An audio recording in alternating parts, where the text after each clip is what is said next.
안녕하세요. 염쌤입니다.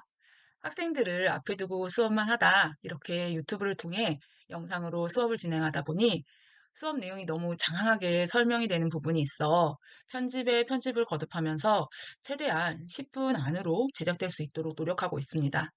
그로 인해서 말의 이음이 뚝뚝 끊기거나 자세한 설명이 통째로 삭제되곤 하는데 바로 피드백 해드린다고 약속드릴 순 없지만 수업 중간에 질문이 있으시면 답글 남겨주시기 바랍니다. 오늘 수업 시작하도록 하겠습니다. 지난 시간 화면 구성에 따른 편집 툴에 대한 이름과 사용 방법에 대해 알아봤습니다. 오늘은 화면 구성 두 번째 시간으로 지난번 설명을 하지 못한 부분을 이어 설명해 드리도록 하겠습니다. 다음 모니터 모양의 화면 표시 설정에 대해서 알아보도록 하겠습니다. 비주얼 스타일의 음영 처리됨입니다. 해당 모서리의 엣지 부분이 모두 없어지고 보여진다라고 보시면 되십니다. 숨겨진 모서리로 음영 처리입니다. 뒷면에 꺾여진 가게 부분이 저희가 투상도에서 배운 것과 마찬가지로 숨은 선으로 표시되어 반대편의 형상을 대략적으로 가늠할 수 있도록 보여주는 효과라고 볼 수 있습니다. 세 번째, 가시적 모서리로만 음영 처리입니다. 외형과 형태를 파악할 수 있도록 모서리 엣지 부분을 그대로 살린 모델링이라고 보시면 되십니다. 다음은 와이어 프레임입니다. 와이어 프레임은 선으로만 보여지는 것이라고 생각해 주시면 되십니다. 다음은 숨겨진 모서리가 있는 와이어 프레임입니다. 아까와 마찬가지로 숨은 선으로 표현되는 것을 공통적으로 확인할 수 있습니다. 다음은 가시적 모서리만 있는 와이어 프레임입니다. 뒤에 숨은 선이나 이런 부분들 없고, 그리고 와이어 프레임으로만 그려진 게 아니라 무언가 음영은 빠져 있지만 음면체에 3D 형상 표현되어 있습니다. 저희는 가시적 모서리로만 음영 처리한 이 부분을 가장 많이 사용한다라고 보시면 되시고요. 추가적으로는 반대편의 형상을 잡아야 하는데 잘 잡히지 않는 상황들이 발생할 수 있습니다. 그런 경우에는 때에 따라서 와이어 프레임도 사용될 수 있다라고 생각해 주시고 두 가지 정도는 기억해 주시는 게 좋을 것 같습니다. 비주얼 스타일 외에 환경, 효과, 객체 가시성, 카메라, 고정평면, 간격 띄우기, 전체 화면 시작 등이 있으나 이 부분들은 자격증 시험을 준비하는 데 있어서 적용되는 부분들이 아니므로 여러분들이 하나씩 클릭해 보시고 화면에서 어떠한 변화가 있는지 확인해 주시면 될 것 같습니다. 다음 그리드 및 스냅입니다. 그리드는 지금 보여지는 작업 공간에 그려져 있는 이 눈금들을 의미한다라고 보시면 되시고 스냅은 스케치를 하거나 도형을 만드실 때 자석이 붙는 것처럼 느껴지실 수가 있습니다. 그런 것들을 저희가 스냅이라고 부르게 됩니다. 첫 번째 배치 그리드 해제해 보도록 하겠습니다.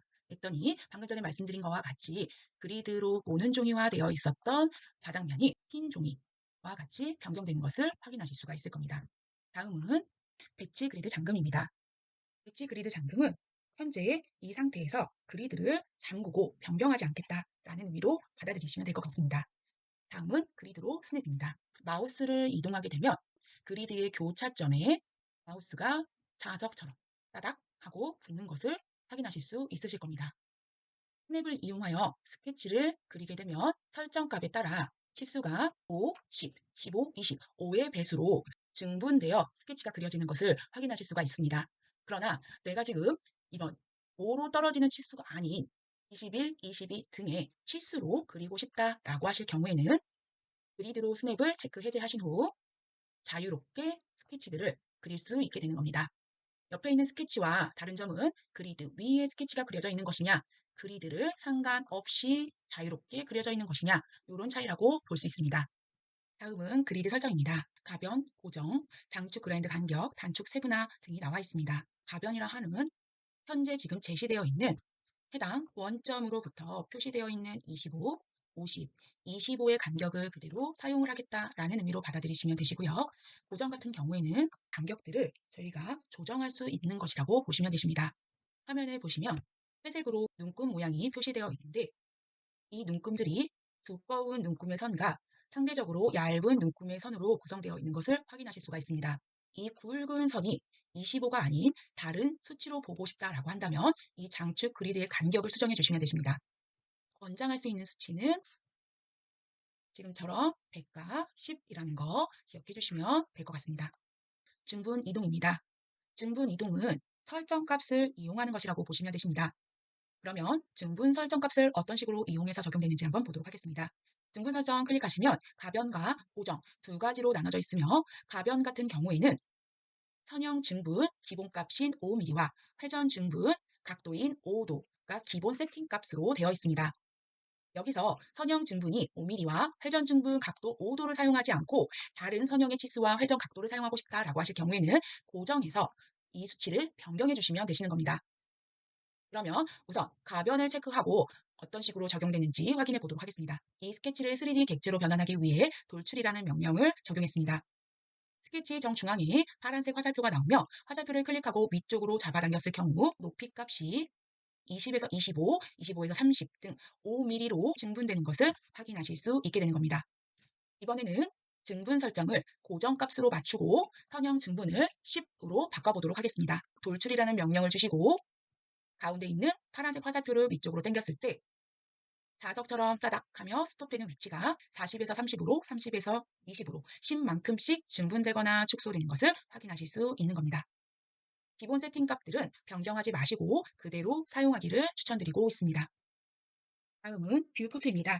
여러 뷰를 선택해 보도록 하겠습니다. 단일 뷰로 보았을 때 바라보는 방향 그대로가 지금 오른쪽 상단에 있는 뷰라고 생각해 주시면 되십니다. 정면도의 이쪽은 평면도로 구성을 하고 싶다라고 하신다면 평면도로 변경하고 싶은 화면에 마우스를 클릭하게 되시면 해당 화면이 검은색 테두리로 이렇게 감싸지며 감싸진 부분이 내가 현재 선택한 화면입니다 라는 것을 의미한다 라고 보시면 되십니다. 오른쪽 상단에 보시면 지금과 같이 뷰포트가 발생을 하며 이 상태에서 집 모양의 아이콘을 선택해 준 후에 형태 파악이 용이하도록 맞춰놓고 평면도, 즉 육면체의 상단 부분을 마우스를 올리면 이 부분을 선택하시겠습니까? 라고 하여 파란색으로 표시되는 것을 확인하실 수 있으며 표시된 부분과 내가 선택하려고 하는 부분이 정확하게 일치되었을 때 다시 한번 마우스의 왼쪽 버튼을 선택해서 평면도로 바라보는 방향으로 설정해 주시면 되시는 겁니다. 3D 모델링 작업을 하실 때는 지금처럼 화면을 다분할하여 사용하는 경우보다는 단일 뷰를 이용하여 작업을 하시고 나중에 형상이 제대로 잘 맞게 그려져 있는지 확인하는 차원에서는 지금처럼 4분할을 이용하여 최종 확인하는 경우도 발생할 수는 있습니다. 다음은 오른쪽 상단에 있는 뷰 큐브입니다. 뷰 큐브가 가장 많이 사용되는 것은 내가 바라보고 있는 이 형태의 시점을 변경해 줄 수 있다는 겁니다. 물론 여러분들이 회전을 시키거나 이동을 시키면서도 그 방향을 잡을 수 있지만 정확하게 보이는 평면으로부터 직각되게 잡기는 굉장히 힘드실 겁니다. 그럴 경우에 이 뷰 큐브를 이용하여 정면도를 보고 싶다라고 했을 때는 화살표를 정육면체의 정면 부분을 평면을 보고 싶다라고 한다면 큐브의 위쪽에 평면 부분을 선택해 주셔서 빠르게 시점 변환을 해 주실 수가 있습니다. 모서리들도 선택하여 3D 형상의 시점 변화도 빠르게 하실 수 있습니다.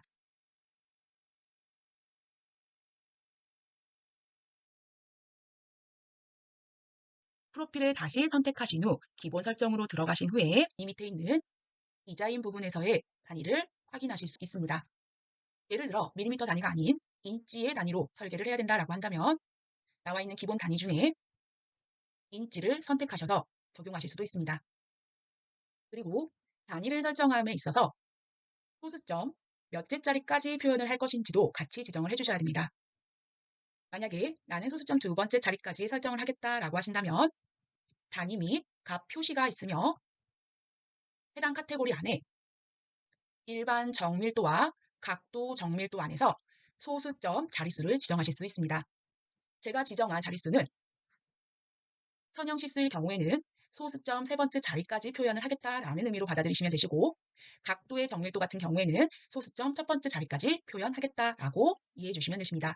그러면 예를 들어 소수점 네 번째 자리까지 입력을 해야 된다라고 한다면 나머지 값에 대해서는 제거되거나 적용되지 않는 것이 아니냐라고 생각하실 수 있으나 이거는 표현만 글이 되는 것이므로 크게 신경 쓰지 않으셔도 됩니다.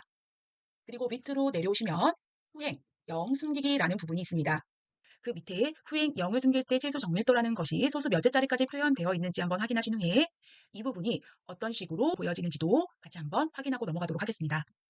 사각형의 스케치에 가로 치수와 세로 치수를 각각 이제 보도록 하겠습니다. 지금처럼 가로 60에 세로 40일 경우 저희가 실제로 도면을 작성한다면 소수점에 나머지 부분들은 표시하지 않고 40, 60으로만 표현을 하실 겁니다. 그러나 방금 전에 기본 설정 값에서 소수 세 번째 자리까지 표시한다라고 되어 있었기 때문에 지금처럼 소수점 밑에 자릿수까지 표현되어 있는 것이라고 생각하시면 되십니다.